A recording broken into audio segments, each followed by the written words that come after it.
Say you're an immigrant from India and you have an odd name. For example, Punyamurtula Kishore. That's the name, in fact, of a physician in Massachusetts who has a 37% success rate in the cleansing of narcotics addiction among patients. He had 250,000 patients in Massachusetts who went through 52 clinics. But in 2011, he was attacked by a mob out of the district attorney's office in Boston, and an array of media people all ganging up against him, making note that he was a foreigner and destroying his businesses. He has been in prison on false charges, and his enterprise ruined. And it's important to consider the difference in the success statistics between his clinics, Dr. Kishore's clinics, and that of the state system, which has a 2 to 5% success rate. It has a recidivism rate, by looking at it another way, of 95 to 99%, and a very high death rate. But Dr. Kishore, a practicing Christian who has a kind of local economy model of drug addiction relief, is worth destroying because he challenges the political and economic establishment of that state and has been victimized and ruined by the pogrom against him. Dr. Kishore, befriended by no one, but whose story is being traced over the past year by Martin Selbreed, the editor of Faith for All of Life, which is a publication coming out of Felicito, California, and the Chalcedon Foundation has been giving us remarkable journalism, exposing the state's abuse of this man. Even in prison, he has been abused and harassed and manhandled and prodded to do things that would extend his stay. Meanwhile, there is a growing drug crisis in Massachusetts, in fact, all around the country. And the man with the primary alternative argument, a Christian man, Dr. Kishore, languishes in a work detail in the Massachusetts prison system on trumped up charges. So you ask yourself, do we not have a state government here in Tennessee that cares about the general good? Do we not enjoy the protection of state government under our Constitution and under the generous and wordy Tennessee Code Annotated that has really an effect of favoring the people in general, favoring no one in particular, no one business, no one enterprise, no one industry, and making a level playing field for the common man to make his living? The common man and the poor man, the ones you would think would be most deserving of the protection of the law with its even hand, the law with its equity, its understanding that favor and greatness are not means. It should not be allowed to be means of tromping down competitors and abusing competitors and maintaining cartels and monopolies. In fact, in our Constitution,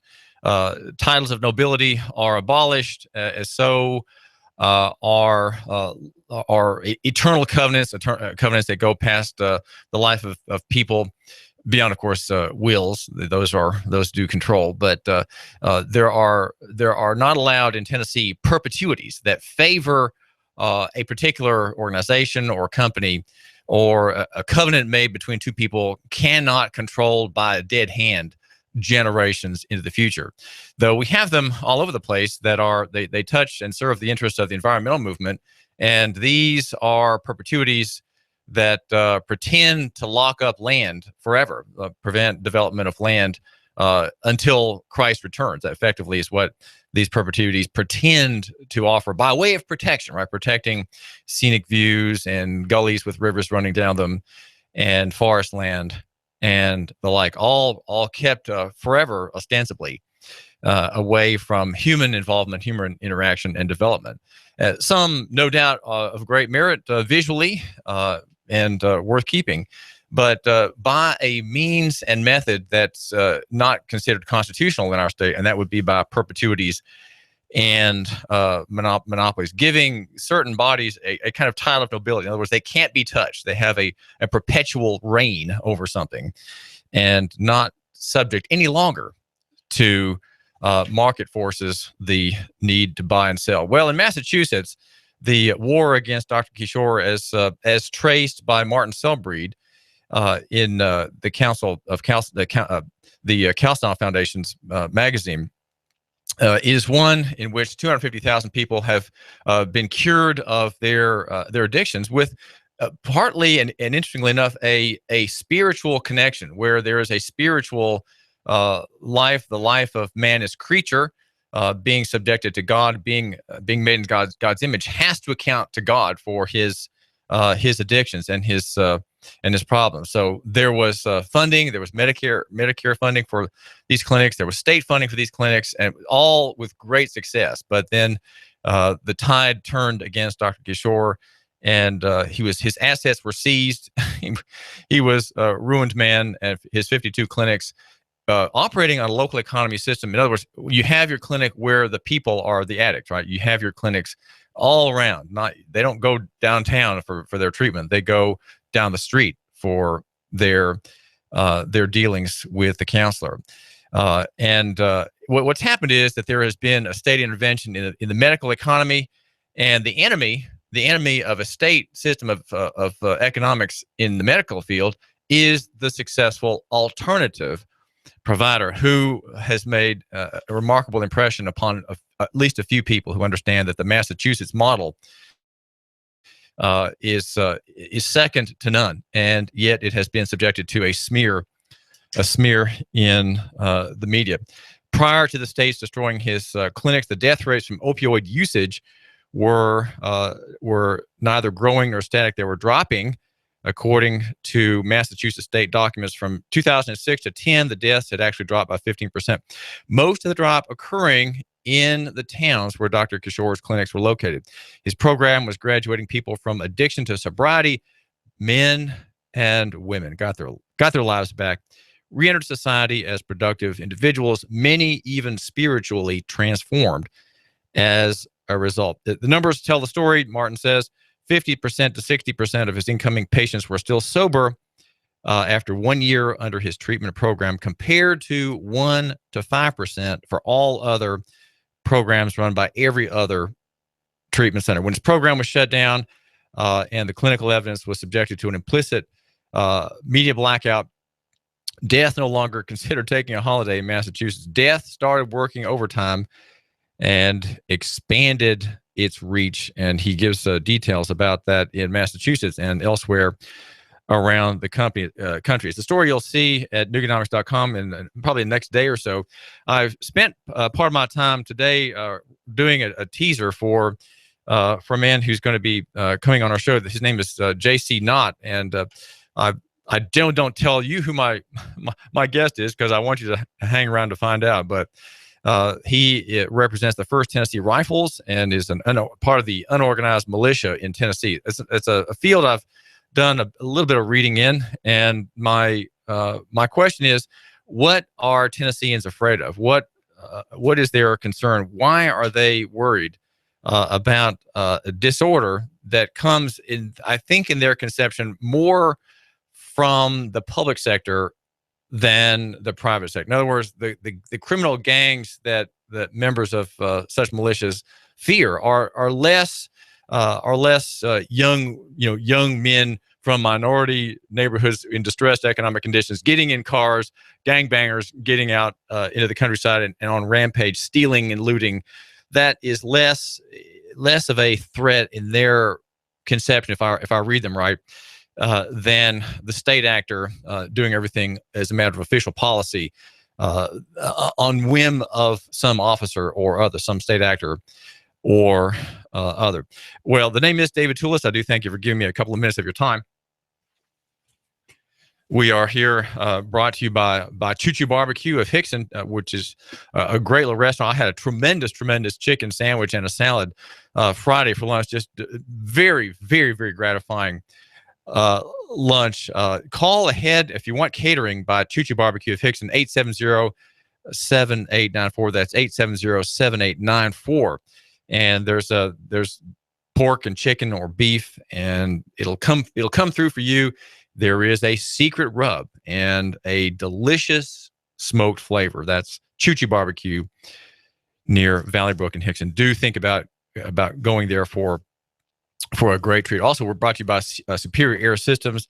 In the big orange van, Superior Air Systems, taking care of your heating unit and your cooling unit in the summer with checks, repairs, and very responsive service. That's Superior Air Systems. Superior, call 886-6602, 886-6602, and figure out ways that you, my listener, can do better in national economy versus local economy. We are, of course, on the side of the smaller party. In many ways, the weaker party, that's local economy. And we suggest that you love your neighbor and buy local. My name is David Tulis. We're here at AM 1240 Hot News Talk Radio, the station that lets you report and the world decide. We have Colin Cowherd, the sports great, and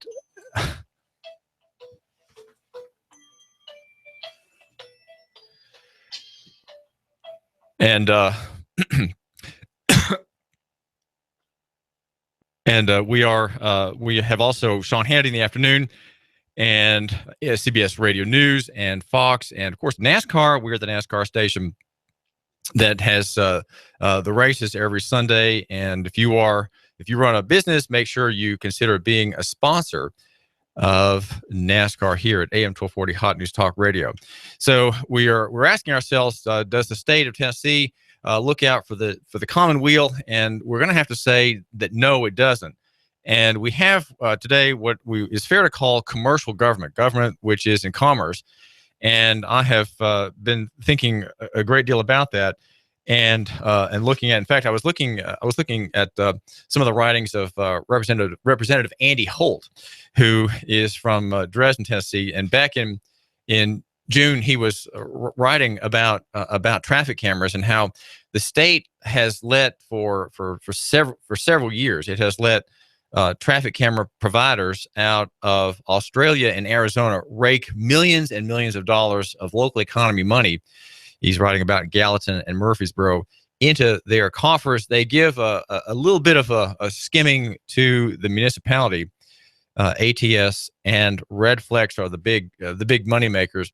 And I think there's been at least a partial vote to disband and unmount some of these cameras, which are not really, they are not in fact there for public safety. They exist in municipalities around the state in some form still for revenue. There's been a great deal of corruption involved in the maintenance of these cameras and the contracts before a bill went into effect that would have restricted some of the operations of these cameras. He tells his readers in one of his columns, the executives made 20-year contracts with these cities, and the reason they would do that is because a law cannot impair the obligation of a contract. So that's a very interesting thing to think about. If you have a contract, it can't be damaged or affected by a law. And so knowing that these very crafty businessmen in national economy and international economy got municipal governments to sign contracts long-term for maintaining these cameras. He says, I have literally sat in on calls and listened to them blatantly lie to the great people of Tennessee in order to collect their illegally issued fines. Let me be clear. If you don't pay the ticket, there's nothing they can do your credit license to your credit license or insurance rates. Do note, he says, that I'm not encouraging people to break the law, but am simply informing you of your right, because if I do not, you will be lied to and coerced. Again, that's by Red Flex and ATS, which send to ostensible offenders letters bearing the name of the municipal government, though their logos or names are nowhere on those documents. Andy Scher it's not Andy Scher. It's Shelley Bradbury has a story in the Chattanooga Times Free Press today. Again, a further point on commercial government, and it's about the new statute that went into effect regarding the commercial use of the roads. And if you are in commerce, you are subject to the state, And as we've analyzed at Nooganomics.com, the website for the man who matters, there is a remarkable bit of reality that touches on the use of the public right of way. And the state has an interest to make sure that everyone is in commerce on the use of the people's roads, and it bluffs the people into thinking that they can't use the roads as a matter of right. And we have been investigating and reporting on an important Tennessee case involving Arthur J. Hirsch in Lawrenceburg, Tennessee, who was recently convicted on driving on a suspended license. And his defense is that he's not required to be in commerce, and in fact was operating his truck for his business privately on the public road. And the state bluffs everybody into thinking that they're in commerce, and then they therefore have to get a driver's license to use the road under regulation. So what happens is we give up a constitutional right to travel by entering by application under the authority of the Tennessee Code annotated Title 55. Right, that's the code for driver's licenses or driver licenses. And we become subject to administrative law. We don't have our constitutional rights to travel, therefore. And the courts have generally sided with this chimera of law in their decisions. The Boer case, perhaps the most recent, but the Malady case, the Sullins case was the first one back in 1938-39. They allow this fiction to go forward that there is no free traveling. There was prior to the enactment of the Commercial Driver's License Act in 1937. Everybody had a right to travel under the Constitution. And so the question is, when the state passed that law, did it render a constitutional right illegal? And the answer is no. And so that right still exists if somehow you can get to it without harassment and being beaten down by police. That is what happens to free users of the road. You could call them free-range drivers if you wanted to, having a little bit of fun. But there are some of them. I know several of them, in fact, and they are very honorable and good men. You may know some of them. They're called Mexican immigrants and Guatemalan immigrants and men from Honduras who are here without operating in commerce. They operate privately. They use the roads privately in their private conveyances and do not involve themselves in what's called the operation of a motor vehicle. That's something that's in commerce. Those are commercial terms, strictly commercial terms. Well, the insurance law applies to everybody operating in commerce. Arthur J. Hirsch, among other things, was convicted for driving without insurance. Of course, he was saying I wasn't driving; I was using the public roads in my vehicle, in my conveyance. That's what he was doing. And so the jury, baffled by his legal arguments, convicted him. But there are 660,000 uninsured motorists in Tennessee, according to the Chattanooga Times Free Press story. And the law that goes into effect allows for the seizure of a car if the driver cannot show insurance. And the story says that neither Chattanooga Police nor Hamilton County Sheriff's Office have created policies that directly address towing a vehicle because of a lack of insurance.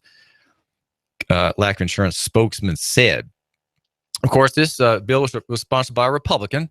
Republicans are very, very good for being against the free market. They are the anti-free market party in many, many ways.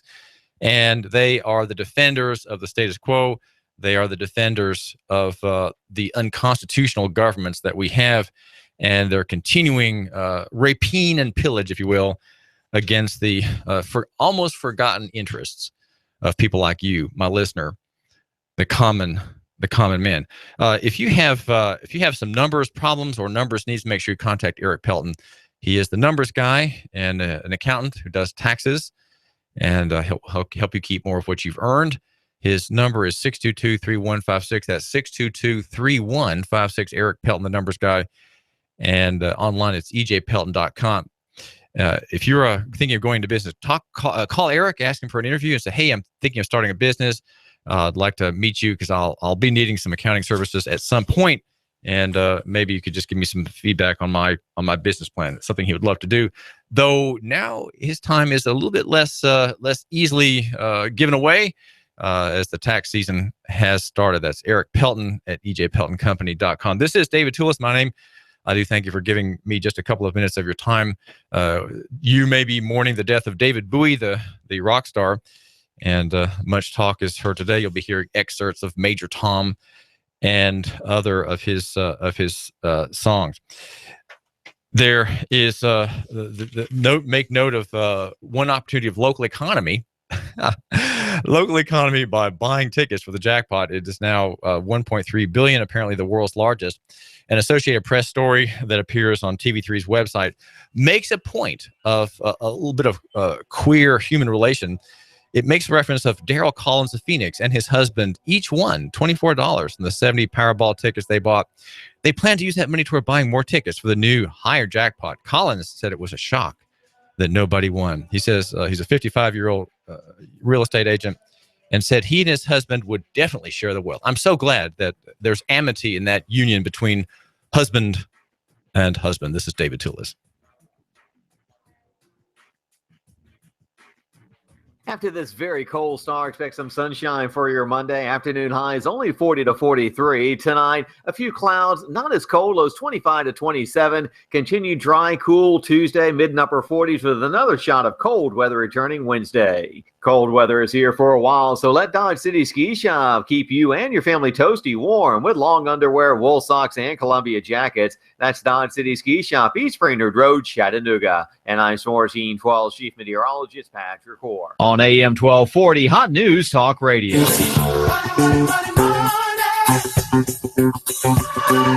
On your signature, you can get $150,000. Can you believe that? $150,000 on your signature. Hi, I'm Bruce Krebs with the Entrepreneur Source. There's a program right now that you can get $150,000 on your signature with no pledge of collateral or personal guarantee. Call me at 423-875-5621 to learn more. 423-875-5621. You've been thinking about starting a business and becoming self-sufficient. Don't do it on your own. I have a proven track record for the last 13 years, a 96% success rate. I can guide you into a franchise where you will pay yourself through the startup phase with very low or little risk. Call me now. I'm Bruce Krebs at 423-875-5621. 875-5621. And make sure to listen to the Entrepreneur Hour every other Wednesday from 11 to 12 o'clock here at AM 1240 Hot News Talk Radio. Call me now, 875-5621.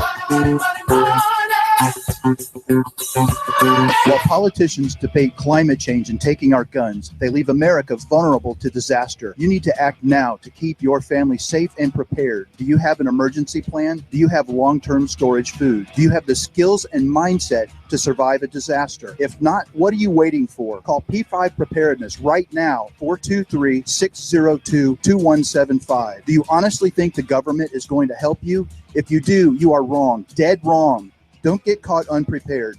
Let the experts at P5 Preparedness get you ready for any emergency or disaster situation. Today, we offer a wide range of classes for the beginner on how to prepare, as well as the expert prepper. We stock a wide range of supplies, including long-term storage food, water filtration, outdoor gear, tactical gear, and plate carriers. P5 Preparedness, East Brainerd Road, between I-75 and Gun Barrel Road. You will see the Army Deuce and a Half truck, 423-602-2175, 1309 Panorama Drive, Chattanooga. P5preparedness.com. I'm blowing everything up. We're starting over. I'm doing a new show. I want guys who push it to the middle of the table and go over the top. Take a risk, fail miserably. I'm right, and I'm not wrong, and I'll never back down. Conflict works. Allow it. It's The Herd with Colin Cowherd. Right here and everywhere. Noon Eastern. You give us 12 minutes and 40 seconds, we'll give you Chattanooga and the world. News Talk 1240. AM 1240 Hot News Talk Radio with your Hot News Now update. County School Board Chairman Jonathan Welch on Sunday issued a statement apologizing for the board's handling of the Ooltewah rape case and vowed, "I will do better." He said the school board is taking steps to determine whether or not Superintendent Rick Smith responded and acted appropriately to this tragic event.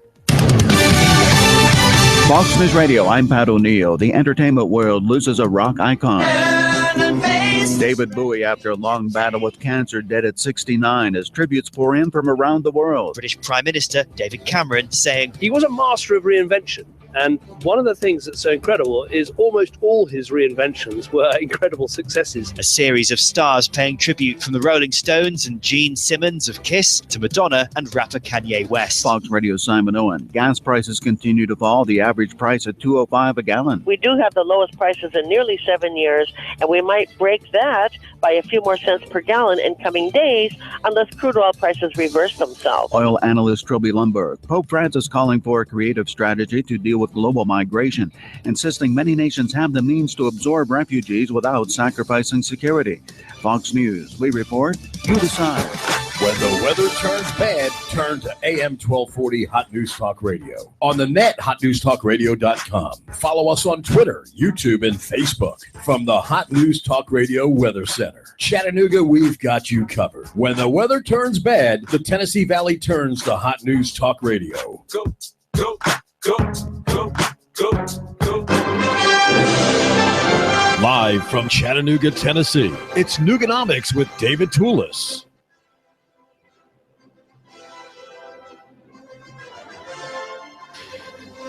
A new statute is taking effect, according to a story in the Chattanooga Times-Free Press, allowing the state's seizure of a vehicle or a vehicle whose driver does not have proof of insurance. Now, we say vehicle because vehicle is different from a car or truck. Vehicle is, by definition, an instrument of locomotion that is in commerce. We've been developing an analysis at Nooganomics.com, the website for the man who matters, of which I'm the mild-mannered editor, formerly with newsprint ink on his stains on his fingerprints and fingertips.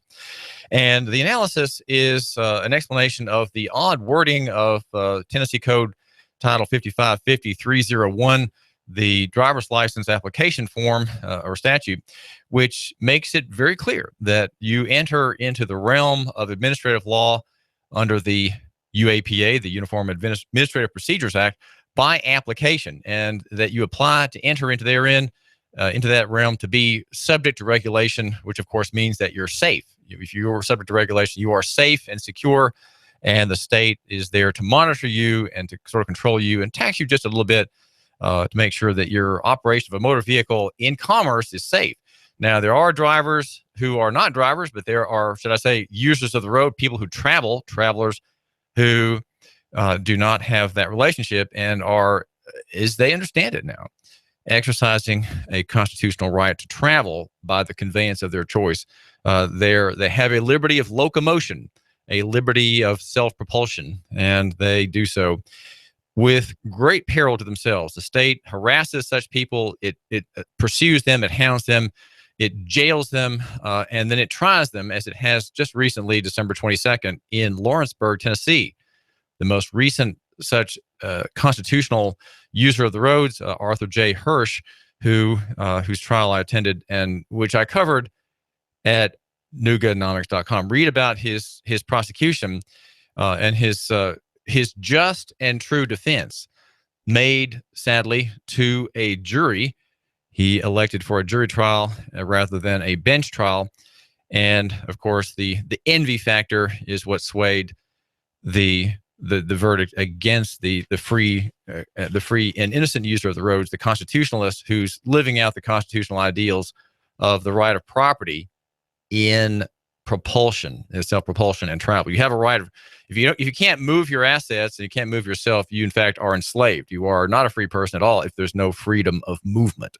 Just as you are to be understood to be a slave or a subject if you don't have the liberty of speech, right? Free speech is probably maybe a little bit less important than the liberty of movement. But that liberty of movement, long has been coerced for the past 80 years in our state, has been subjected to regulation and extraordinary hostility by sheriff's departments, police departments, state troopers, and others. The statute that's going into effect, according to Don Lindsay, who's from the AAA motorist group, formerly, once the AAA used to represent people who defended the right of travel as against these ordinances, but which caved in and now has lost that as any point of effort at all. Don Lindsay, he's quoted as saying, "It can be tough on folks who are struggling to get by." That is to say, the requirement for insurance to operate a motor vehicle. But the consequences of a crash are pretty severe, and it's something we all have to look to and step up to, he said. It's understandable that there is some concern about that, meaning that the driver's license insurance rule burdens the poor. There is some concern about that, he says. But regardless of anything else, we are driving machines that can and do kill people. And therefore, the state has the authority now under statute, according to the Chattanooga Times Free Press's story, to allow uninsured drivers to have their car seized from them by a tow truck at that moment. But there's no rule that has been put into effect by Chief Fletcher or Chief Hammond in Hamilton County. That still has not been ironed out. Well, I'm writing today at Nooganomics.com about this whole question regarding the state and its authority to resist through its people to resist tyranny. And we're hearing about the Oregon situation and the Bundy family, Ammon Bundy, having seized a federal pleasure facility called Malheur. Malheur means in French unhappiness. Okay, and the unhappiness facility has been seized by this Mormon. I guess that's double unhappiness if you consider those two things, a name and his religious convictions. But this seizure of the building, not one favored by a group in Tennessee, which has an interest somewhat in that direction, somewhat in the direction of preparedness and militia, self-defense, lawful government, social order in time of disorder, disarray, or insurrection. That's why Tennessee has in its law and in its constitution provision for a militia. And I cover that at Nooganomics.com. If you want to find out more about that, make sure that you go to the website for The Man Who Matters, edited by me, your host here at AM 1240 Hot News Talk Radio, David Tulis. And I've given kind of a sketch on what the statute says and what it allows, and also quoting a bit from J.C. Knott, who's a man working in the contracting. He's a contractor in Carthage, Tennessee, Middle Tennessee, and he is was elected the colonel of the 1st Tennessee Rifles, which is part of the unorganized militia in Tennessee. It's called actually the 1st Tennessee Rifles, UMIT, again, unorganized militia in Tennessee. So these are men operating they're not constituted by the state or the county or any particular city corporation. They are acting under their authority as they understand it under the Tennessee Constitution and the Second Amendment of the federal Constitution as well. And Mr. Knott says that he says we do not condone the taking over of a building. The reason why, he says, is because we also understand that there are agents or agents provocateurs, agents provocateurs, I guess you could say in English, but it's actually a French word, agent provocateur is how you'd say it in French, involved inside the compound acting, quote unquote, as militia. And we all know how the U.S. likes to operate, get their double agents to do something stupid, all the while good people who are involved get caught up in bad things. That's his quote. And you can read that at Nooganomics.com. And so the danger is not that these men have with arms and campfires going and supplies piled up around them in these rooms. That's not the danger. The danger is that there is an agent provocateur, a provoking agent, right? A double agent, right? An agent, or just not a double agent, but a false agent who pretends to be sympathetic to the goals of Ammon Bundy and these ranchers fighting the BLM, the Bureau of Land Management. And then this person will do something vile or violent and thereby provoke a standoff, provoke a gun battle in which, heaven forbid, government agents might actually get shot at or maybe actually killed. That would be the most dreadful thing. And so that's what J.C. Knott of the 1st Tennessee Rifles is concerned about. He's a member of the unorganized militia in Tennessee. And we are, by the way, brought to you by a very, very southern little restaurant called Wimpy's. Wimpy's, opposite the place of Law and Order in Saudi Daisy, opposite the town hall. And that's Wimpy's Restaurant, the gathering place. It's got a broiler on the side of the building there, out by the little shack where the waitresses hang out during their breaks and smoke a cigarette. And there's a great bit of meat boiling, and it's the best barbecue that you can eat. It's just across City Hall in Saudi Daisy. It's kind of the Saudi Daisy annex, okay? You could call it that. And the locals hash out their politics at the big table there at the front. You know, if you're a German and you want to know how Southern Americans enjoy their food, they're eating out, where people go sometimes every day to eat. They eat every day at Wimpy's. Then go yourself. It's worth the ride up to Saudi Daisy in the middle part of the county. It's deeply Southern. And that's Wimpy's. If you go in the morning, have a great meat and eggs at dawn or an omelet. You'll be very well satisfied and have that coffee cup refilled over and over again with your breakfast. And that's at Wimpy's. This is David Tulis. We are brought to you by the ideas of local economy and the free market. And I think one of the main ideas is that near is better than far, and that small, indeed small, is better than big, and simple than complex. That means that there's no hope for the federal republic, okay? There really is no hope for the federal republic. The biggest that any nation should be probably is about the size of Tennessee. Tennessee itself is a nation, and it's probably as big as, it's probably too big too. If you think about how things are non-functioning past 5 or 6 million people, they don't function anymore. And Tennessee has many, many unsettled grievances against its operation, but there has not been a revolt. People just take things quietly because why? As the Declaration of Independence declares, they are familiar with the forms, and they would rather accept the burden and the burr of government and of the state because the forms are familiar. We also think that personal is better than corporate, and that physical beats abstract. That's something that, of course, if you're talking theology, that doesn't hold true at all, because theology is all about God, right? This is the greatest of all sciences, the study of God. And that is, you could say, very abstract, though there is a rescue in Christian theology, as Christian people heard yesterday at church. God may be a spirit without a body as we do, but basic Christian teaching says, well, Christ the King is a man. He is both man and God.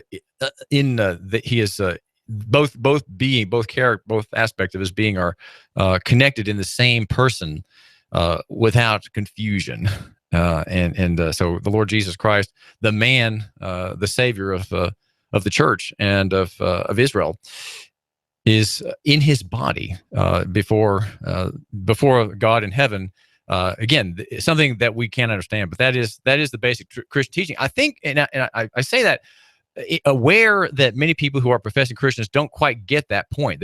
They think they talk about the resurrection. They understand that the bodily resurrection, but somehow they think that when Christ got to heaven, the body wasn't there anymore. Somehow it just disappeared, as he sits at the right hand of God the Father. But no, in fact, without there being any rottenness or corruption in him, he is there with his wounds, standing before God the Father on behalf of God's people, or sitting there at his side in his manhood, which is to say his body with his hairs and his knuckles and his elbows, just like what you've got. You, my listener, have that connection with the Lord Jesus Christ. Both men, right? Both men with their haunches, their knees, and their tongues, and their noses, and their earlobes, and all the parts of the man. Hopefully a head of hair. I'm sure the Lord Jesus had hair, and I hope you aren't losing yours too rapidly as you make note of passing events and keep your customers happy. You, my listener, working for your customer here in local economy, thinking always about how to improve his lot, make his life better, his processes cheaper, his computers less likely to crash, his equipment in his assembly line better oiled, right? Better producing the goods that roll off and that go out into the marketplace. We are brought to you by Ducks, the Indoor Air Professionals, at 876-9907. That's 876-9907. Cleaning out your duct work, bringing a bit of cleanliness into your air, in your building, your office, your plant, your home. And also by Advantage Printing, where I get quite a bit of work done. I'm an editor, by the way, of a homeschool newsletter called Esprit. It's French for spirit, and I'm just about to start work with my wife Jeanette on the next number. We are gearing up for the next edition, and thinking we need to get cracking on serving all those moms here in Chattanooga. Advantage Printing is where we get some of our work done, and on that job, it's the mailing services. Rapid results at Advantage Printing. You, my listener, need to have your work done there. It's out of your way. It's out of my way, but you know what? I go there because I get results. I'm in Hickson and Saudi Daisy, and it's over there in Brainerd. It's kind of a drive for me, but it's always worth it. Advantage Printing is the name. 629-1800, 629-1800. And my name is David Tulis. So what is it about this Tennessee, the Tennessee Rifles? What's going on there? What do these folks say? Well, the group again is First Tennessee Rifles, unorganized militia in Tennessee, and it says that it points out that it is involved with communities banding together across this country to form one voice. It says, which is getting louder each day. It's not the guns of the militia that our government fears. We have not fired a single shot. The people are uniting together as one to bring out the truth, justice, and liberty, that we are Americans. So in the statement, we are Americans, is implied in its mind, the liberties formally protected in the federal and the state constitutions. The First Tennessee Rifles are not an anti-government hate club, he says. As an unorganized militia, we will assist local and state governments in time where manpower has been exhausted. We stand against enemies, both foreign and domestic. We are the original oath keepers, according to the U.S. Constitution, as our forefathers deemed it to be. It quotes Thomas Jefferson as saying, "I would rather be exposed to the inconveniences attending too much liberty than to those attending too small a degree of it." And also another one from George Washington: "The very atmosphere of firearms anywhere and everywhere restrains evil interference. They deserve a place of honor with all that is good." Well, this organization is formed under Article 1, Sections 24 and 26 of the Tennessee Constitution, which I quote at Nooganomics.com. And these are the provisions that allow for the right of bearing arms, with the General Assembly having the right to only the limited right to regulate the wearing of arms. But I point out to you that your constitutional rights are being infringed by an unconstitutional statute that has been not successfully challenged for decades. Many cases under which people have been convicted under the intent to go armed statute end at the appellate court, and there needs to be a case, if not by, there needs to be a case overturning this evil, really evil and pernicious statute directed against blacks. It's directed against blacks, especially back in the 1840s. The freed black, the man who was bought his own liberty, as many black people did, who found the Lord Jesus and found prosperity in hard work and labor, bought their own freedom, came up with $500, right, in lawful money to buy themselves. Well, the Tennessee militia, especially in the First Tennessee Rifles, UMIT, says it is based on under constitutional freedom. And the thing that I bring up in my essay at Nooganomics.com is the following. Yes, the right to bear arms is said to be a personal right. But as Edwin Vieira, the very noted constitutional scholar, points out, that the amendment in the Tennessee Constitution, well, he's writing about the federal Constitution. The amendment, the Second Amendment, is about the right to bear weapons in society, and that is to say, in militia. It is the militia that is the restraining hand upon governmental tyranny, not the individual weapons owner. So we have you might say an exceeding view, a view in excess that holds that the right to bear arms is personal, and somehow if we can just defend it as a personal right, then we're fine. Well, no, Vieira says that is not good enough, because people individually are run down by government. They're run down by a statute that outlaws a gun, right? Or a statute that says you have to turn in your weapon or you'll be indicted as a criminal. rules like that make individual ownership not sufficient. Having a Second Amendment right to bear arms individually is not enough. That's not enough. And the reason it's not enough is that it denies, you might say, it denies local economy. It denies local cohesion, local people in a county, let's say, or 3 or 4 counties banding together to form an organized militia. Tennessee has in its statute the authority of the governor to organize a militia. He can call a militia in time of crisis or an unrest or insurrection or invasion. These are the circumstances in which governor has them. A Republican could call the militia and organize it and have many parts of it paid for by counties. Counties would pay for it, and there would be enlistments in the county. That's not something in view anywhere, I don't think. Even among the writers of books whose covers I show at Nooganomics.com. One of them is a book called Contact, Tactical Manual for Post-Collapse Survival. That book, very dramatic cover and title, doesn't really have in view a situation in which a governor would actually call and create the militia. You, my listener, if you're under age 45, are a member of the militia just by the fact that you're a man and you are a resident of the state of Tennessee. It starts at age 18, I think, and works its way up. I have a fine little essay with a picture of a boy holding a BB gun. He's holding a Grossman pellet gun. And the headline is, "Sir, if you're under 45, you are a member of the Tennessee militia." And it looks at how that works in our how the hoi polloi, right? The common man like you and me are part of this militia. Totally untrained, not really fit, but if need be, we could man up and defend the state. After this very cold start, expect some sunshine for your Monday. Afternoon highs only 40 to 43. Tonight, a few clouds, not as cold, lows 25 to 27. Continued dry, cool Tuesday, mid and upper 40s with another shot of cold weather returning Wednesday. Cold weather is here for a while, so let Dodge City Ski Shop keep you and your family toasty warm with long underwear, wool socks, and Columbia jackets. That's Dodge City Ski Shop, East Brainerd Road, Chattanooga. And I'm 1412 Chief Meteorologist Patrick Orr. On AM 1240, Hot News Talk Radio.